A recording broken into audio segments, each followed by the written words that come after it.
Hello students. तो last video में हम डिस्कस कर रहे थे अबाउट पोटेंशियल एनर्जी कर्व्स, ठीक है। और थोड़ी बहुत बातचीत मैं आपसे कर चुकी थी, इंपॉर्टेंट स्लोप के बारे में बता चुकी थी और कर्व के बारे में क्या खासियत है वो मैं बता चुकी थी ना। थोड़ा सा एक बार जल्दी से उसका रिवीजन कर लेते हैं। मैंने आपसे ये बात की थी कि ये तो ठीक है, कोई दिक्कत नहीं है इसमें कि कंजर्वेटिव फोर्स जो होता है वो पोटेंशियल एनर्जी का नेगेटिव ग्रेडियंट की फॉर्म में लिखा जाता है ना, कोई दिक्कत नहीं है। इसके बाद मैंने स्लोप के बारे में बताया था आपको, स्लोप आपको समझ में आ गया होगा। कर्व के बारे में डिस्कस कर लेती हूँ कि कर्व आपको किसी भी पार्टिकल के लिए जो कि मूवमेंट कर रहा है किसी भी पोटेंशियल फील्ड में, उसके लिए इस तरीके का मिलता है। ये क्या इंडिकेट करता है कि जब पार्टिकल ने स्टार्ट ही किया है चलना तो उसकी पोटेंशियल एनर्जी मैक्सिमम होती है, फिर घटती है, फिर बढ़ती है, फिर घटती है, फिर बढ़ती है। समझ में आ गई कैसे घटती बढ़ती है? उसके लिए आप प्रीवियस वीडियो में जाइए, वहाँ पे मैंने पूरा डिस्कस कर लिया था, ठीक है। आज अपन इसके बारे में और बातें करेंगे और इसको समझेंगे और कुछ लिखेंगे भी, ठीक है। जैसे आप समझो, लिखेंगे तब तभी, अभी थोड़ा बहुत और समझो। देखो मैंने इसमें बात की थी आपसे क्योंकि इसमें ज़रूरत पड़ती है स्लोप की। देखो कर्व किस किस के बीच में, यू और एक्स के बीच में। तो पोटेंशियल और डिस्टेंस है ना, इसका कर्व किसको शो कर रहा है? एफ को। यानी कि यू और एक्स का जो स्लोप है वो किसको बता रहा है? एफ को, यानी कि फोर्स को बता रहा है। ये स्लोप ही तो है D U by D X. Y axis में change divided by X axis में चेंज, वो किसको बताता है? स्लोप को बता रहा है। यानी कि potential energy change with respect to distance किस चीज़ को बताता है? फोर्स को बताता है। या आप ऐसे कह सकते हो कि पोटेंशियल एनर्जी कर्व का जो स्लोप है वो इंडिकेट करता है कंजर्वेटिव फोर्स को, या नॉन फोर्स को करता है ना, कंजर्वेटिव फोर्स को करता है वो। अगर आप कंजर्वेटिव वर्ड लगाएंगे यानी कि संरक्षी बल लगाएंगे उसके पहले, तो वो ज़्यादा अच्छा लगेगा। समझ में आ गई? जैसे आपने छोटे क्लासेस में पढ़ा भी होगा कि वेलोसिटी और टाइम का जो कर्व है उसका स्लोप किसको बताता है? वेलोसिटी और टाइम का। वेलोसिटी और टाइम का कर्व अगर आपका कुछ इस तरीके से मिला है, सपोज करो ऐसे मिला है, तो ये कर्व आपको इसका स्लोप किस चीज़ को बताएगा? तो भाई delta we by delta T, तो एक्सेलरेशन होता है ना। तो आपको तो सिर्फ क्या करना है, चेंज देखना है वाई एक्सेस पे और उसको डिवाइड कर देना है change in the X axes. तो change in the Y axes with respect to change in the X axes अगर आप निकालोगे तो उसका स्लोप किसको बताएगा? उस पर्टिकुलर क्वांटिटी को बताएगा। जैसे हम जानते हैं कि वेलोसिटी में चेंज डिवाइडेड बाय टाइम में चेंज एक्सेलरेशन को बताता है। तो आपको हमेशा ध्यान रखना है कि पोटेंशियल में चेंज डिवाइडेड बाय डिस्टेंस में चेंज किसको बताता है? वो बताता है फोर्स को। यानी कि इन दोनों का स्लोप किसको डिफाइन करता है? कंजर्वेटिव फोर्स को। अच्छा, अब इसके बाद मैंने एक बात आपसे ये भी की थी, क्या कहा था मैंने आपसे जाते जाते? मैंने कहा था कि जब पार्टिकल ऊपर से नीचे की तरफ आ रहा है दैट मीन्स कि इसका स्लोप जो है वो नेगेटिव है। ऊपर से नीचे आने का क्या मतलब है? When potential energy is decreasing with respect to position. देखो ना, जैसे जैसे आप आगे जा रहे हो तो स्टार्टिंग में तो पोटेंशियल एनर्जी मैक्सिमम है, जैसे जैसे अपन आगे गए मतलब डिस्टेंस बढ़ी तो पोटेंशियल एनर्जी घटती गई। इसका मतलब क्या है? There is negative change in the potential energy with respect to distance. यानी कि potential energy is decreasing with respect to distance, that means कि इसका जो स्लोप है वो कैसा होगा? नेगेटिव होगा। स्लोप नेगेटिव होने का क्या मतलब होगा?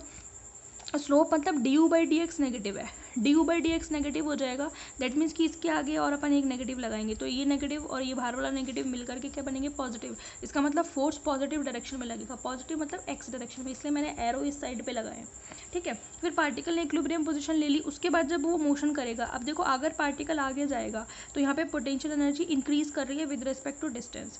तो अब क्या कहोगे? After equilibrium position when particle moved then if potential energy is increasing with respect to distance, यानी कि डिस्टेंस के रिस्पेक्ट में पोटेंशियल एनर्जी बढ़ रही है तो स्लोप कैसा होगा? पॉजिटिव होगा। अभी slope D U by D x तो पॉजिटिव है लेकिन एक नेगेटिव साइन आगे लगा हुआ है, ये किसको बता रहा है? फोर्स के डायरेक्शन को। इसका मतलब अब जो फोर्स लगेगा वो पहले के नेगेटिव डायरेक्शन में लगेगा, यानी कि एक्स एक्सिस के नेगेटिव डायरेक्शन में लगेगा। बात समझ में आ गई? इसलिए मैंने एरो इस साइड पे दिखाया। बात समझ में आ गई? तो जल्दी से ये दो बातें अपन लिख लेते हैं, ये बड़ी इंपॉर्टेंट है क्योंकि आगे की बातें इन्हीं के ऊपर हैं और वो तभी समझ में आएंगी, ठीक है। तो पहले अपन नोट डाल के कुछ बातें लिखते हैं, फिर ये बड़ी बात लिखेंगे, ठीक है। तो पहले तो हम ये लिखेंगे, नोट क्या है? बाय इक्वेशन, अगर आप चाहें तो इसको इक्वेशन 1 डाल दें, equation 1।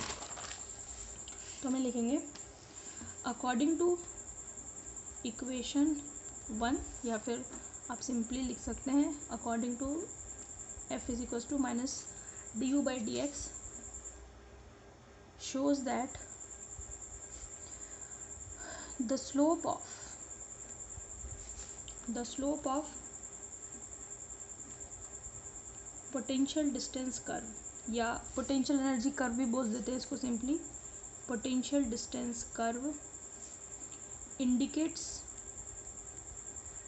the conservative force, Hindi में क्या बोलेंगे, हिंदी में कहेंगे, आपको समझ में भी आ गया होगा कि ये वाली equation F is equals to minus D U by D X क्या बताती है कि जो स्थिति, जो ऊर्जा और स्थिति का जो वक्र है उसका ढाल किसको डिफाइन करता है, किसको इंडिकेट करता है, संरक्षी बल को। समझ में आ गई। या आप ऐसे भी कह सकते हो इस चीज़ को कि जो पोटेंशियल में विद रेस्पेक्ट टू डिस्टेंस जो चेंज है वो क्या कहलाता है, फोर्स। वो तो इस बात से पता ही लग रही है, ठीक है, तो उसको लिखवाने की ज़रूरत नहीं है। अब हम बात करते हैं अकॉर्डिंग टू कर्व। अब आप ये कर्व बना लेंगे, इस कर्व में मैं और भी चीज़ें मेंशन करूँगी अभी, लेकिन अभी आप इसी में हमने जो बात बताई है स्लोप के नेगेटिव और पॉजिटिव होने पर वो कर लेते हैं, ठीक है। तो हम लिखेंगे अकॉर्डिंग टू कर्व नंबर 1, इसमें इंपॉर्टेंट बात पहली क्या है, if D U by D x is increasing, यानी कि बढ़ रही है, is increasing with respect to x, this means du by dx बढ़ने का क्या मतलब है, du by dx बढ़ने का मतलब है slope is increasing, slope is positive, ऐसे लिख दीजिए, स्लोप कैसा है, पॉजिटिव है, ठीक है। देन द फोर्स, या फिर सिर्फ कंजर्वेटिव फोर्स लिख सकते हैं, then the conservative force exerted मतलब लगने वाला, exerted on the particle will be in positive x direction। Force कैसा होगा, पॉजिटिव एक्स डायरेक्शन में होगा, मतलब एक्स डायरेक्शन के अलाउ होगा। तभी तो मैंने यहाँ पर ये जो एरो दिखाए हैं पॉजिटिव डायरेक्शन में, तो यहाँ पर स्लोप आप ऐसे भी लिख सकते हो, इस केसेस के लिए D U by D X क्या होगा आपका, D U by D x कैसा होगा आपका, negative. D U by D X negative होगा तो ये नेगेटिव और बाहर भी एक नेगेटिव, फोर्स कैसा हो जाएगा, पॉजिटिव। तो आप यहाँ पे लिख सकते हो फोर्स कैसा होगा, पॉजिटिव। बात समझ में आ गई।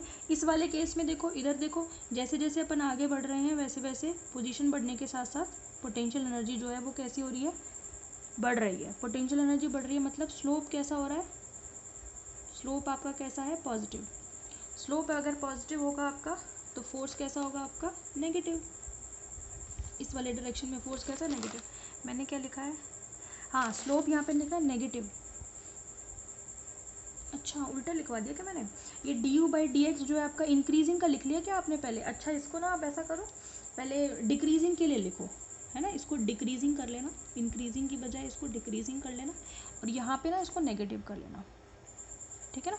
तो जब अपन एक्स के साथ आगे जा रहे हैं तो अगर D U by D x की वैल्यू घटती है, घटने का क्या मतलब है, D U by D X negative है, और D U by D X negative होने का मतलब फोर्स कैसा है आपका, पॉजिटिव है, क्योंकि मैंने आगे जाकर के पॉजिटिव एक्स डायरेक्शन लिखवा दिया आपको, ठीक है ना। तो उसको सही कर लेना। तो when D U by D X is decreasing with respect to X, this mean slope कैसा है, नेगेटिव। स्लोप नेगेटिव होगा तो इस नेगेटिव के साथ एक और नेगेटिव आ जाएगा, फोर्स कैसा होगा, पॉजिटिव, और उसको अपन ने कर्व में शो भी कर दिया। बात समझ में आ गई, ठीक है। F is equals to negative ना आप यहाँ मत लिखना, यहाँ पे पीक लिखेंगे, यहाँ लिखना F is equals to negative, ठीक है ना, समझाने के लिए बता रही हूँ। अब आ जाइए आपका नंबर 2। नंबर 2 पे आप क्या लिखेंगे, if D U by D X is increasing, अब की बार बढ़ रहा है तो पहले डिक्रीजिंग के लिए लिखेंगे ना, कर्व हमारा डिक्रीजिंग से शुरू हो रहा है फिर इंक्रीज कर रहा है, तो पहले डिक्रीज होगा फिर इंक्रीज होगा। Is increasing with respect to X, इसका क्या मतलब है, दिस मीन्स स्लोप यानी कि ढाल, वो कैसा है, ढाल या प्रवणता भी बोलते हैं इसको हिंदी में स्लोप को, ठीक है। This means slope is positive, तो जब बढ़ेगा D U by D x इसका मतलब स्लोप कैसा होगा, पॉजिटिव होगा। देन अकॉर्डिंग टू इक्वेशन 1, चलो ये भी मैं लिखवा देती हूँ इसमें ताकि आपको ध्यान रहे कि आपको किधर जाना है। अकॉर्डिंग टू इक्वेशन 1, यही तो है इक्वेशन 1, ये वाली minus D U by D x वाली है ना, conservative force exerted on the particle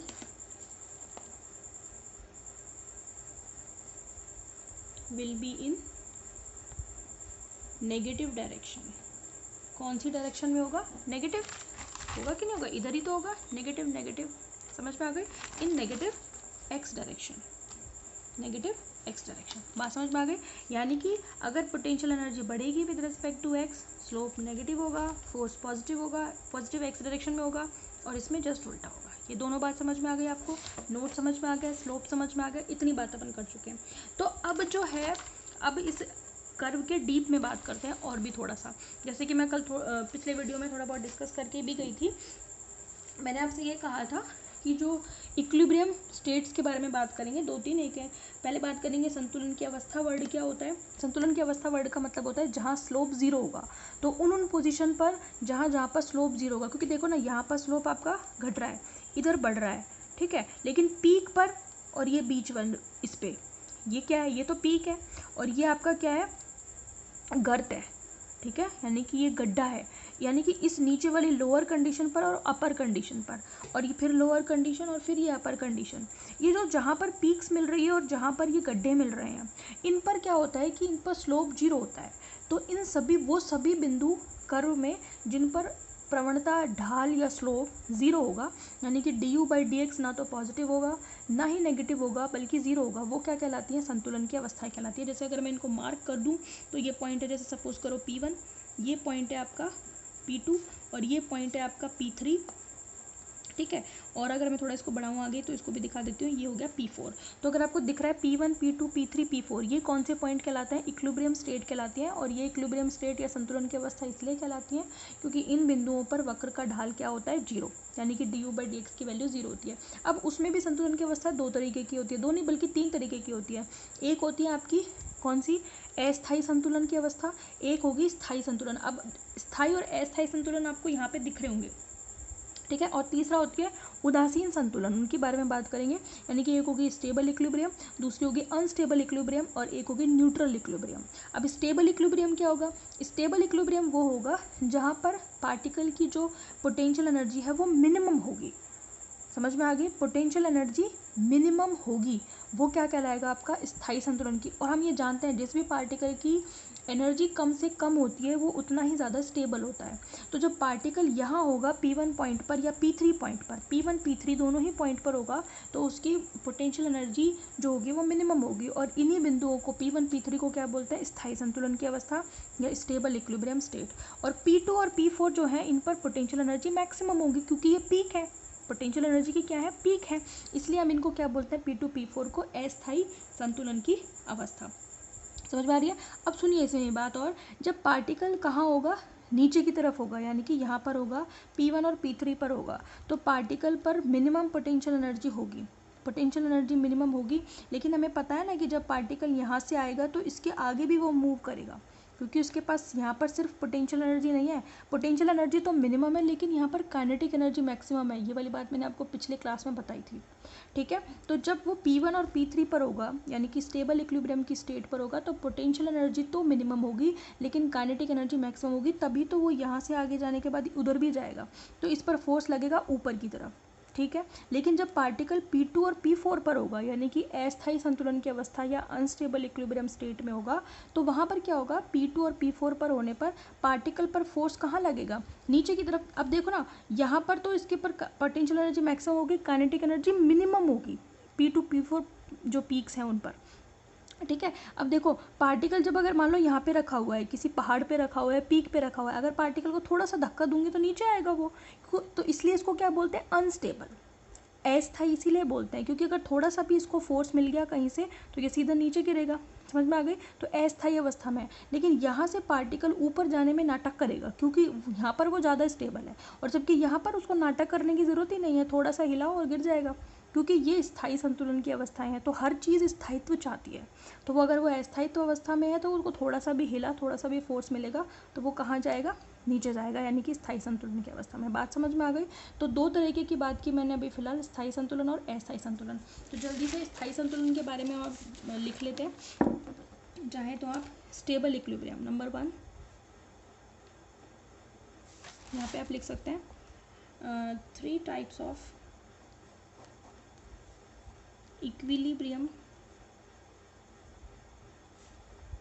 can be discuss according to curve.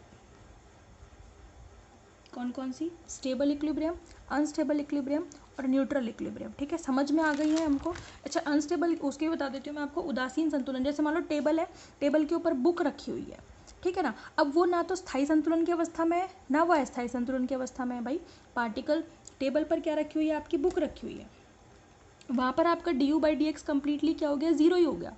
तो वो आपका क्या कहलाएगा, आपका न्यूट्रल इक्विलिब्रियम, यानी कि जैसे ये पेन रखा हुआ है, ठीक है ना। अब ये पार्टिकल ना तो स्थायी संतुलन में है ये पेन, और ना ही है अस्थायी संतुलन में, इसको क्या बोलेंगे अपन, न्यूट्रल इक्विलिब्रियम बोलेंगे। तो स्थायी संतुलन, अस्थायी संतुलन और न्यूट्रल इक्विलिब्रियम, इनके बारे में अपन लिखेंगे अपन नेक्स्ट क्लास में, क्योंकि यहाँ पे पूरा नहीं हो पाएगा। हमने पूरा इसको समझ लिया है इस वाले वीडियो में कि तीनों होंगी क्या, ठीक है ना। फिर ये होने के बाद फिर अपन बात करेंगे परिबद्ध क्षेत्र या विभव कूप की, जो इसी का पार्ट है।